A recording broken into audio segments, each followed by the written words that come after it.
அமெரிக்க அதிபர் Donald Trump நிர்வாகத்தின் வரி மற்றும் செலவு மசோதாவிற்கு எலன் மஸ்க் கடுமையாக எதிர்ப்பு தெரிவித்துள்ளார்.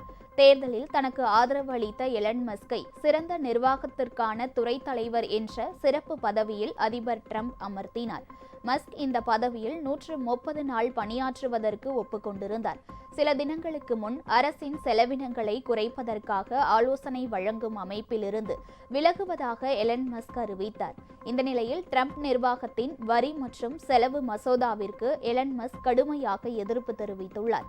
இதுகுறித்து எலன் மஸ்க் வெளியிட்டுள்ள பதிவில், மன்னிக்கவும், என்னால் இனி இதை தாங்கிக் கொள்ள முடியாது. இந்த மிகப்பெரிய செலவு மசோதா அருவருப்பானது. இதற்கு ஓட்டளித்தவர்கள் வெட்கப்படுகிறார்கள். என்ன தவறு செய்தீர்கள் என்பது அனைவருக்கும் தெரியும், உங்களுக்கும் தெரியும் என்று பதிவிட்டுள்ளார். 1000 பக்கத்திற்கு மேல் உள்ள வரி மற்றும் செலவு மசோதாவில் 2017இல் ட்ரம்ப் கொண்டு வந்த வரி சீர்திருத்தங்களை நீட்டிப்பது, வரிச்சலுகை அளிப்பது ஆகியவை முக்கிய அம்சமாகும். மேலும் குடியேற்றம் தொடர்பான நடைமுறைகளை கடுமையாக்குவதும் இதில் இடம்பெற்றுள்ளது. ஆரம்பத்திலிருந்தே இந்த மசோதாவிற்கு எலன் மஸ்க் எதிர்ப்பு தெரிவித்திருந்தார்.